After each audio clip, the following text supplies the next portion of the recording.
Now, how frustrated have you been with at least service delivery?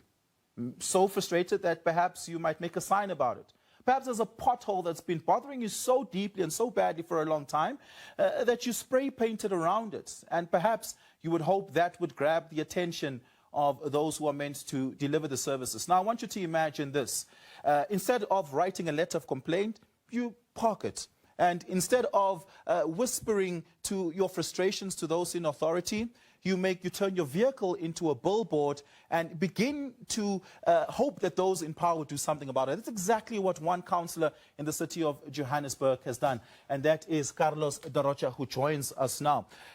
Our producer, Sandile Hlangani, spent the day with the Bes Valley councillor, Carlos da Rocha, following him through the city from the Constitutional Court to the city of Johannesburg offices and all the way to the Gauteng legislature. No press conferences, no convoy, just a car, a message, and a city forced to look.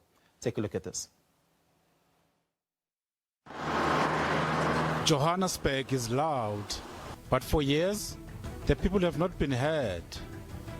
So one councillor stopped talking and started driving. This car doesn't whisper, it doesn't negotiate. It says exactly what communities have been screaming for years. Carlos da Rocha, Bes Valley councillor, not behind a desk, not behind excuses, behind the wheel. Residents have got the right to service deliveries. They are paying for it. I've got a very diverse ward. Some residents are wealthier than others. But at the end of the day, I've got people with problems. And if people open the taps and they don't have water, that is a problem. If they sit weeks and weeks without electricity, that is a problem. And unfortunately, councils have to get thrown into the fray, yeah? And because officials are failing the city so badly, we councils, we are putting pressures on the city to deliver. Every day, Carlos drives the city's failures back to the people in charge. He parks, he waits, he lets accountability sit in the sun.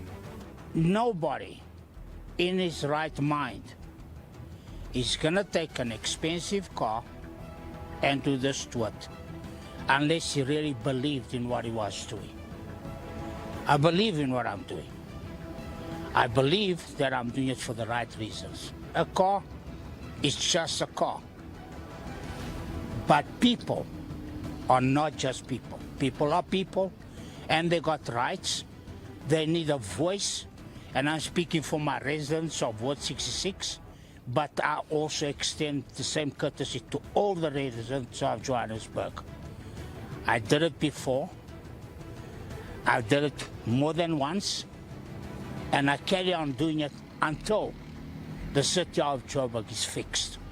In Ward 118, frustration isn't political, it's personal. We spoke to Gail, a resident, a mother, a neighbor who's tired of explaining the same problem again and again. We've been reporting this hole that you see now to that extent was as big as a 1 rand coin. That was next month. I speak under correction, I think 13th of March or February.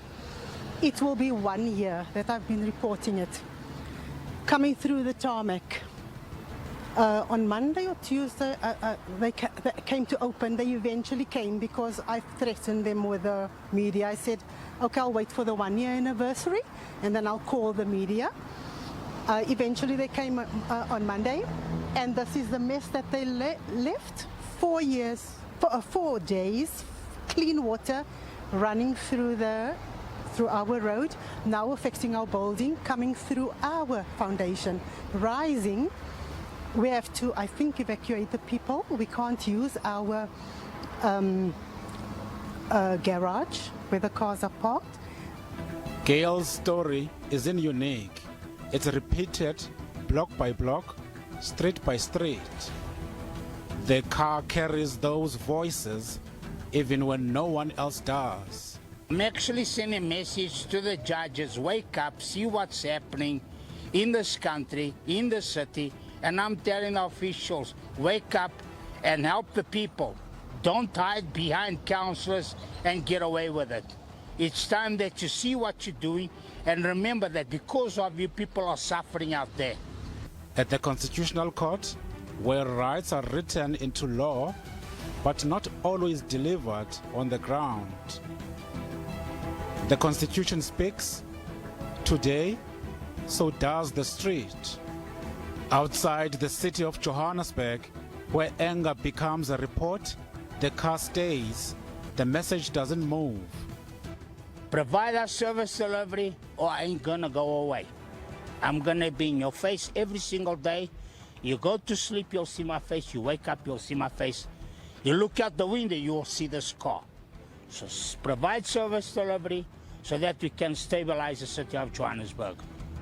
In a city tired of waiting, one man chose motion over meetings, a councillor who turned protest into purpose, a car into a mirror, and accountability into something you can't drive past. Carlos da Rocha, driving Johannesburg to answer. Well, and the man behind the wheel joins us now in studio. Bears Valley Councillor Carlos da Rocha is here to tell us why he chose this over paperwork. Carlos, good afternoon. Thank you so much for your time, Councillor. Really do appreciate it. What was the issue that frustrated you so much that you decided you're going to spray paint your car? Service, if we need to look at the history of the city of Johannesburg in the last couple of years, the councils aren't allowed to instruct officials or interfere with their performance. So what the councils are doing is they're hiding. They're hiding behind councillors and they're getting away with it. They got no accountability. There's nothing in place that we can hold officials accountable for failing. So one sends them emails. If I get up in the morning, I go through my emails. First thing, I start seeing complaints. I email everybody. I have to send emails for the same problem several times. They just don't do anything.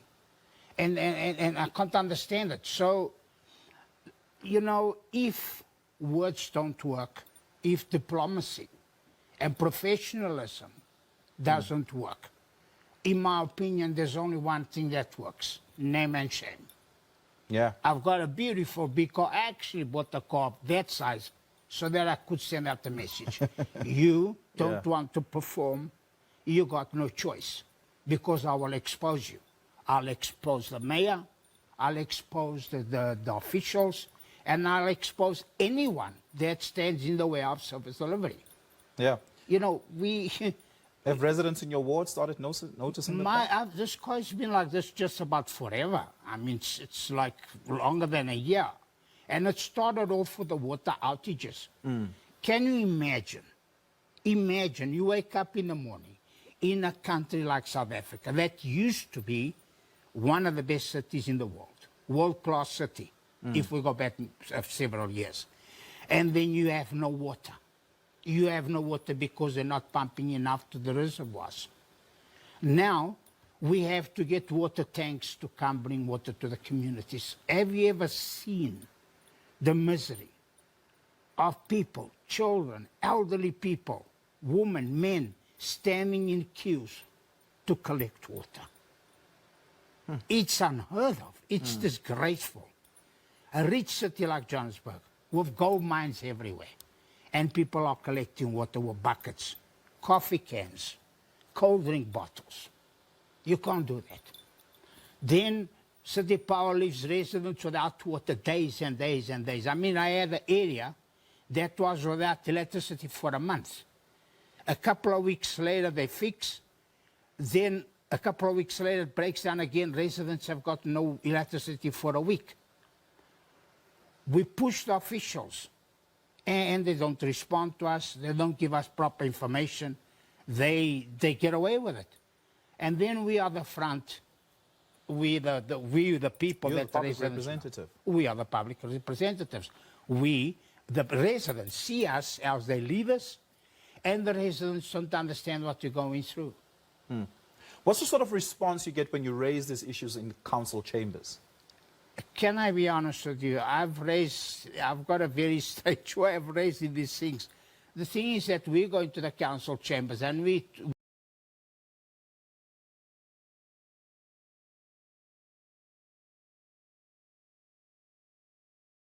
we go into with agendas. We are talking about, what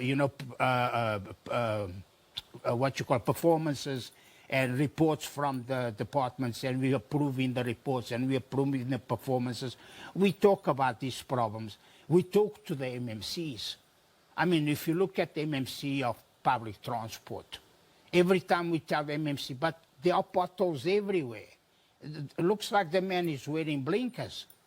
I mean, can't he see what, I mean, you on your way to work, how many potholes do you have to dodge? Unless there's a corridor that nobody is immune to potholes. Some of them are small, some of them are the size of craters, some of them look like swimming pools. And this MMC is telling everybody what a great MMC is. He's not great. He's not great because he's failing. He should look at himself in the mirror and say, I am a failure. I am failing. I'm failing the residents of Johannesburg. We've got city power. That they're not capable of providing stable electricity to the residents. Then you got Joburg Water. Where you saw the water running just now, that was running for 4 days, 5 days. Residents had no water for 5 days. And yesterday I said, okay, guys, what's going on here? No, it's fixed already. They said, no, it's not fixed. I sent you this video half an hour ago, and I was on site. Every time there's a power outage, every time there's a pipe burst, we councillors have to go to site to give the residents information, because the information we're getting from City Power, the information we're getting from Joburg Water is not happening on the ground. City Power said, no, we've reinstated there, we are working there. Oh, no, the technicians are already on site, and we're looking for them on site, and they're nowhere to be seen. So they lie as well. Our reports, then the residents pick up a lie, then because we giving the residents the reports, they think, no, the council is lying, but we're not. We're giving them what City Power gives us. To make matters worse now, City Power wants the residents to start dealing with them directly. There's no ways in hell I'm going to leave my residents in City Power's hands. No ways. There's a power outage, I will follow it through, no matter how. If City Power closes our groups that we got in place to help the residents escalate the problems, they now park the van in front of their driveway.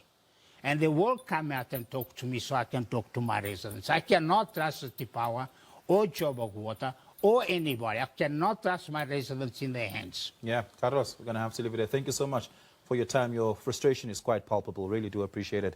Carlos da Rocha is a councillor in the city of Johannesburg. Well, the World Economic Forum's annual meeting in Davos has concluded, bringing together a record number of global leaders